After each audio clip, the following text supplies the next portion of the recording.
ದುಡ್ಡು ಮಾಡೋದು ಕಷ್ಟ, ಮೈಂಡಲ್ಲಿ ನೀವೇನ ವಿನ್ ಆಯಿತು ಅಂದ್ರೆ ಸುಲಭವಾಗಿ ಮಾಡೋದಕ್ಕೆ ಸಾಧ್ಯ ಆಗುತ್ತೆ. ಏನೂ ಸಾಲ ಖಂಡಿತವಾಗ್ಲೂ ಮಾಡಿಲ್ಲ, ಮುಂದಕ್ಕೂ ಮಾಡೋದಿಲ್ಲ. 6.5 ಕೋಟಿ ಒಂದೇ ಒಂದು ದಿವಸದಲ್ಲಿ ಮಾಡಿದ್ದೀನಿ.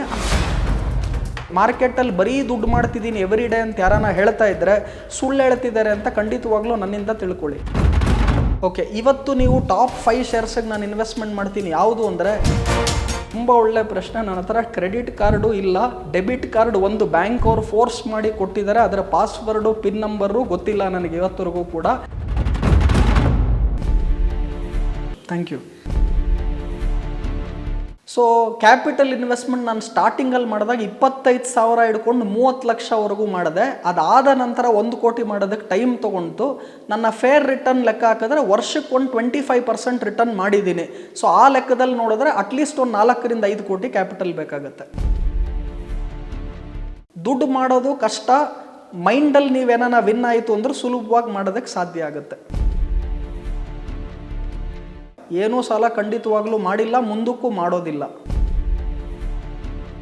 ನನ್ನ ಪ್ರಕಾರ ಇವತ್ತೇನಿದ್ರು ನಾನು ಬೇರೆಯವರು ನನಗೂ ಜಾಸ್ತಿ ಶ್ರೀಮಂತರಾಗೋದನ್ನು, ನನ್ನ ಸ್ಟೂಡೆಂಟ್ಸ್ ಆಗಿರ್ಬೋದು, ನನ್ನ ಸುತ್ತಮುತ್ತಲಿರೋರಾಗಿರ್ಬೋದು, ಅವರಾಗೋದನ್ನು ನೋಡೋದೇನೆ ರುದ್ರಮೂರ್ತಿ ಅವರ ಇವತ್ತಿನ ಟಾರ್ಗೆಟ್.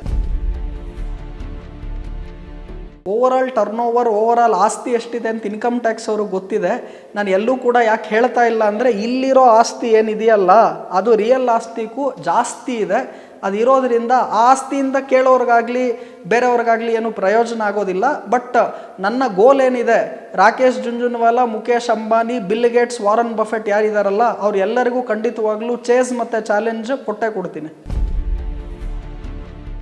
ರುದ್ರಮೂರ್ತಿನೇ ಕಾಂಪಿಟೇಟರ್. ನಾನು ಬೇರೆ ಯಾರನ್ನೂ ನೋಡೋದಕ್ಕೆ ಹೋಗೋದಿಲ್ಲ. ಸೋಷಿಯಲ್ ಮೀಡಿಯಲ್ಲಿ ಅನೇಕ ಜನ ಕಾಲೆಳೆಯೋರು ಇರ್ತಾರೆ. ಕಾಲೆಳೆಯೋರು ಯಾವತ್ತೂ ಕೂಡ ನಿಮ್ಮ ಹಿಂದೆ ಇರ್ತಾರೆ ಹೊರತು ಮುಂದೆ ಇರೋದಕ್ಕೆ ಸಾಧ್ಯ ಇಲ್ಲ. ನೀವು ಬೆಳೆದರೆ ಮಾತ್ರ ನಿಮ್ಮ ಕಾಲೆಳೆಯೋಕ್ಕೆ ಸಾಧ್ಯ. ಸೊ ಈ ಕಾಲೆಳೆಯೋರೆಲ್ಲ ಏನು ಹೇಳ್ತಿದ್ದಾರೆ ಅಂದರೆ, ರುದ್ರಮೂರ್ತಿ ಬೆಳೀತಿದ್ದೀನಿ ಅಂತ ಹೇಳ್ತಾ ಇದ್ದಾರೆ.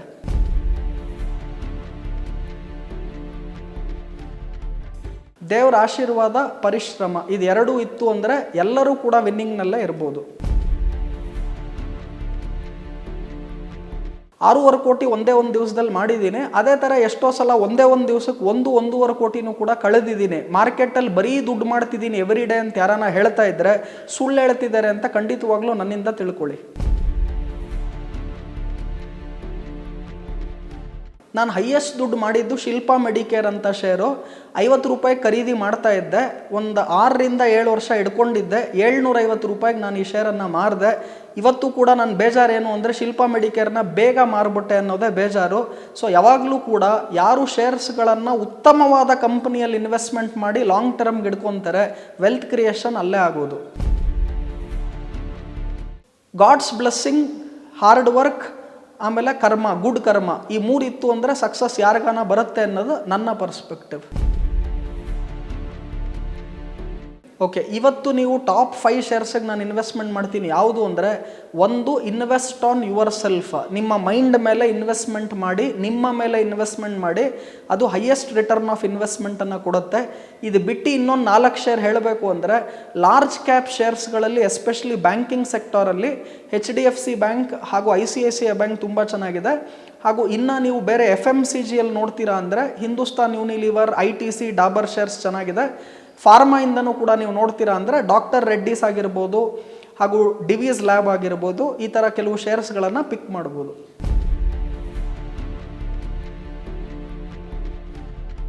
ಹಾನೆಸ್ಟಾಗಿ ಆನ್ಸರ್ ಹೇಳ್ತಾ ಇದ್ದೀನಿ, ಇನ್ಶೂರೆನ್ಸ್ ತುಂಬ ಕಡಿಮೆ ಇದೆ. ನಾನು ಇನ್ಶೂರೆನ್ಸನ್ನು ಯಾವತ್ತೂ ಕೂಡ ಇನ್ವೆಸ್ಟ್ಮೆಂಟ್ ಅಂತ ನೋಡ್ಕೊಂಡಿಲ್ಲ. ಆದರೆ ನಮ್ಮ ನಾಲೆಡ್ಜೇ ಅದನ್ನು ನಾವು ಇನ್ವೆಸ್ಟ್ಮೆಂಟ್ ಜಾಸ್ತಿ ಮಾಡ್ಕೊಂಡು ವೃದ್ಧಿಸ್ತಾ ಹೋದರೆ ದುಡ್ಡು ಬರ್ತಾ ಇರುತ್ತೆ. ನಾನು ಯಾವಾಗೂ ಹೇಳ್ತೀನಿ, ಕಂಟಿನ್ಯೂಯಸ್ ಲರ್ನಿಂಗ್ ಇದ್ದರೆ ಕಂಟಿನ್ಯೂಯಸ್ ಅರ್ನಿಂಗ್ ಇರುತ್ತೆ. ನೀವು ಕಂಟಿನ್ಯೂಯಸ್ ಲರ್ನಿಂಗ್ ಇಲ್ಲ ಅಂದರೆ ಕಂಟಿನ್ಯೂಯಸ್ ಅರ್ನಿಂಗ್ ಇರೋದಿಲ್ಲ. ದುಡ್ಡು ಮಾಡೋಕ್ಕೆ ಅನೇಕ ವಿಧಾನಗಳಿದೆ, ಆದರೆ ಮಾಡಿರೋ ದುಡ್ಡನ್ನು ಉಳಿಸೋದಕ್ಕೆ ಇರೋದು ಒಂದೇ ವಿಧಾನ. You have to be humble. ಎಷ್ಟು ಹಂಬಲ್ ಆಗಿರ್ತೀರಾ, ಯಾವತ್ತು ಈಗೋ ನಿಮ್ಮ ತಲೆಗೆ ಹೋಗುತ್ತಲ್ಲ ಅವತ್ತೇ ನಿಮ್ಮ ಫಾಲ್ ಸ್ಟಾರ್ಟ್ ಆಗುತ್ತೆ. More the humble you are, ಎಷ್ಟು ದುಡ್ಡು ಮಾಡಿರ್ತೀರೋ ಅಷ್ಟು ಪ್ರೊಟೆಕ್ಟನ್ನು ಮಾಡೋದಕ್ಕೆ, ಇನ್ಶೂರೆನ್ಸ್ ಮಾಡ್ಕೊಳೋದಕ್ಕೆ ಸಾಧ್ಯ ಇದೆ. ನನ್ನ ಪ್ರಕಾರ ಇವತ್ತು ದುಡ್ಡು ಅಂದರೆ ಫ್ರೀಡಮ್. ಹಾಗೂ ದುಡ್ಡು ಬೇಕೇ ಬೇಕು, ಇರಲೇಬೇಕು, ಅದು ತಪ್ಪು, ದುಡ್ಡೇ ಎಲ್ಲ ಅಲ್ಲ ಅಂತ ಯಾರ್ಯಾರು ಮಾತಾಡ್ತಾರೆ, ಇದಕ್ಕೆ ಉದಾಹರಣೆಯಾಗಿ ಹೇಳ್ತಾ ಇದ್ದೀನಿ, ಬಿಲ್ ಗೇಟ್ಸ್ ಹತ್ರ ಒಬ್ಬ ಸಾಧು ಹೋಗ್ಬಿಟ್ಟು ಹೇಳ್ತಾನೆ, ನೀನು ಇಷ್ಟೊಂದು ದುಡ್ಡು ಮಾಡಿದ್ಯಾ, ಏನು ಪ್ರಯೋಜನ, ನೀನು ಖುಷಿ ಇಲ್ಲ, ಲವ್ ಇಲ್ಲ, ಹ್ಯಾಪಿನೆಸ್ ಇಲ್ಲ, ಅದಿಲ್ಲ ಇದಿಲ್ಲ, making money is nonsense ಅಂತ ಆ ಸಾಧು ಬಿಲ್ ಗೇಟ್ಸ್ಗೆ ಹೇಳ್ತಾನೆ. ಅದಕ್ಕೆ ಬಿಲ್ ಗೇಟ್ಸ್ ಎಲ್ಲ ಕೇಳಿ ಲಾಸ್ಟಲ್ಲಿ ಉತ್ತರ ಕೊಡ್ತಾರೆ, you make enough money before talking such nonsense ಅಂತ. ಬಿಲ್ ಗೇಟ್ಸ್ ಹೇಳ್ಬೋದು making money is nonsense ಅಂತ, ದುಡ್ಡು ಮಾಡಿಲ್ದಿರೋರು ಹೇಳೋದಕ್ಕೆ ಸಾಧ್ಯ ಇಲ್ಲ. ದುಡ್ಡೇ ಎಲ್ಲ ಅಲ್ಲ, ಬೇರೆದು ಬೇಕು, ಆದರೆ ಇದೆಲ್ಲದಕ್ಕೂ ದುಡ್ಡು ಬೇಕು. ದುಡ್ಡೇ ಅನೇಕ ಪ್ರಾಬ್ಲಮ್ಗಳಿಗೆ ಉತ್ತರ. ಯಾವುದೇ ಜಗಳ, ಗಂಡ ಹೆಂಡತಿ, ಅಪ್ಪ ಅಮ್ಮ, ಮಗ ಮಗಳು, ಅಣ್ಣ ತಮ್ಮ, ಹೊರಗಡೆಯವರು, ಎಲ್ಲ ಜಗಳ ಶುರುವಾಗದೆ ದುಡ್ಡು. ಅದನ್ನು ಜಾಸ್ತಿ ಮಾಡ್ತು ಅಂದರೆ ಈ ಜಗಳ ಎಲ್ಲ ನಿಂತೋಗುತ್ತೆ. ಫಸ್ಟು ನಮ್ಮ ತಾಯಿನೇ ನಾನು ನೆನೆಸ್ಕೊಳೋದು. ಸೊ ಅವರೇ ದೇವರು. ಬೇರೆ ನಿಜವಾದ ದೇವರು ಶಿವ, ಪಾರ್ವತಿ, ಲಕ್ಷ್ಮಣ, ರಾಮ, ಸೀತೆ, ವಿಷ್ಣು ಇವ್ರು ಯಾರನ್ನೂ ನಾನು ನೋಡಿಲ್ಲ. ಯಾವುದೇ ಒಂದು ತಾಯಿ ಏನು ನಿಮಗೆ ಜೀವ ಕೊಟ್ಟಿದೆಯಲ್ಲ, ಅವ್ರ ಜೀವ ಹೋದರೂ ಪರವಾಗಿಲ್ಲ, ನಿನಗೆ ಜೀವನ ಕೊಡ್ತೀನಿ ಅಂತ ಯಾವುದು ಕೊಟ್ಟಿದೆಯಲ್ಲ, ಅದು ಒಂದೇ ವ್ಯಕ್ತಿ ಅಂದರೆ ತಾಯಿ. ಅವ್ರನ್ನ ಯಾವತ್ತೂ ಕೂಡ ನೆನೆಸ್ಕೊಳ್ತೀನಿ. ನಾನೇ ಅಲ್ಲ, ಎಲ್ಲರೂ ಕೂಡ ನೆನೆಸ್ಕೊಳ್ಳಿ. ಗ್ರೋತು ದುಡ್ಡು ಆಟೋಮೆಟಿಕ್ಕಾಗಿ ಬರುತ್ತೆ. ಆಮೇಲೆ ಹೆಂಡ್ತಿನೂ ಕೂಡ ಯಾಕೆ ಅಷ್ಟೇ ಇಂಪಾರ್ಟೆಂಟ್ ಅಂದರೆ, ನಿಮ್ಮ ಮಗನಿಗೋ ಮಗಳಿಗೋ ಅವಳು ಕೂಡ ತಾಯಿ ಆಗ್ತಾಳೆ. ಜೊತೆಗೆ ನಮ್ಮ ಹೆಂಡ್ತಿನೂ ಈ ಪ್ರೋಗ್ರಾಮ್ ನೋಡ್ತಾರೆ, ಅದಕ್ಕೆ ಹೇಳಲೇಬೇಕು. ಸೊ ಅವರು ಕೂಡ ನಿಮ್ಮ ಮಗನಿಗೋ ಮಗಳಿಗೋ ತಾಯಿ ಆಗೋದ್ರಿಂದ ಅವರು ಕೂಡ ಅದೇ ಸ್ಥಾನದಲ್ಲಿ ಇರ್ತಾರೆ. ಸೊ ಅವಳು ಕೂಡ ಅವರ ತಂದೆ ತಾಯಿ, ಅಣ್ಣ ತಮ್ಮ ಎಲ್ಲರನ್ನೂ ಬಿಟ್ಟು ನಿಮ್ಮನ್ನು ನಂಬ್ಕೊಂಡು ಬಂದಿರೋದ್ರಿಂದ ಅವಳನ್ನೂ ಕೂಡ ಚೆನ್ನಾಗಿ ನೋಡ್ಕೊಳ್ಳಿ. ಹೆಂಡ್ತಿ ತಾಯಿ ಇವರಿಬ್ಬರಲ್ಲಿ ಯಾರು ಇಂಪಾರ್ಟೆಂಟು ಅಂದರೆ, ತಾಯಿ ಮಗನಿಗೆ ಇಂಪಾರ್ಟೆಂಟು, ಅದೇ ಥರ ಅವ್ರ ಮಗನಿಗೆ ಅಥವಾ ನನ್ನ ಮಗನಿಗೋ ಮಗಳಿಗೋನೂ ಕೂಡ ಹೆಂಡತಿ ಇಂಪಾರ್ಟೆಂಟ್ ಆಗ್ತಾರೆ. ಯಾಕಂದ್ರೆ ಅವ್ರಿಗೆ ತಾಯಿ ಆಗ್ತಾರೆ. ಇಬ್ಬರು ಕೂಡ ಇಂಪಾರ್ಟೆಂಟ್ ಅಂತ ಹೇಳ್ತೀನಿ. ಎರಡು ಕಣ್ಣಿದ್ದಂಗೆ. ಅಟ್ಲೀಸ್ಟ್ ಟಿ ವಿಲಾದರೂ ಇದು ಹೇಳಬೇಕು.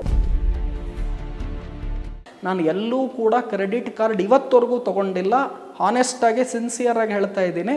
ಡೆಬಿಟ್ ಕಾರ್ಡ್ ಒಂದಿದೆ, ಅದರ ಪಿನ್ ನಂಬರ್ ನನಗೆ ಗೊತ್ತಿಲ್ಲ. ಸೊ ಇವತ್ತವರೆಗೂ ನಾನು ಕ್ರೆಡಿಟ್ ಕಾರ್ಡನ್ನು ತೊಗೊಂಡಿಲ್ಲ, ತೊಗೊಳೋದು ಇಲ್ಲ. ಒಂದೇ ಸೀಕ್ರೆಟ್ ಇರೋದು ದುಡ್ಡು ಮಾಡೋದಕ್ಕೆ, ಹಾರ್ಡ್ ವರ್ಕ್. ಆಮೇಲೆ ಕರ್ಮ ಥಿಯರಿಯನ್ನು ನಾನು ಸಂಪೂರ್ಣವಾಗಿ ಬಿಲೀವ್ ಮಾಡ್ತೀನಿ. ಬೈ ಚಾನ್ಸ್ ನೀವೇನ ಜಾಸ್ತಿ ಕ್ರೆಡಿಟ್ ಓದ ಜನ್ಮದಿಂದ ಅಥವಾ ನೀವು ಒಳ್ಳೆ ಕೆಲಸಗಳಿಂದ ಇವತ್ತವರೆಗೂ ಸಂಪಾದಿಸಿಲ್ಲ ಅಂದರೆ, ಮುಂದಕ್ಕೆ ಒಳ್ಳೆ ಕರ್ಮ ಮಾಡುವ ಮುಖಾಂತರ ನೀವು ಆ ಕ್ರೆಡಿಟನ್ನು ಸಂಪಾದಿಸ್ಬೋದು. ಅದೇ ನೀವು ಎಲ್ಲ ಕ್ರೆಡಿಟನ್ನು ಸಂಪಾದನೆ ಮಾಡ್ಕೊಂಡು ಬಂದಿದ್ರು ಕೂಡ ಕೆಟ್ಟ ಕೆಲಸ ಮಾಡಿದ್ರೆ ಅದೆಲ್ಲ ಖಾಲಿ ಆಗುತ್ತೆ. ನಿಮಗೇನು ಒಳ್ಳೇದು ಅನಿಸುತ್ತೆ ಅದನ್ನು ಖಂಡಿತವಾಗ್ಲೂ ಜಾಸ್ತಿ ಮಾಡಿ, ಕರ್ಮವನ್ನು ಥಿಯರಿಯನ್ನು ಫಾಲೋ ಮಾಡಿ, ಹಾರ್ಡ್ ವರ್ಕ್ ಮಾಡಿ.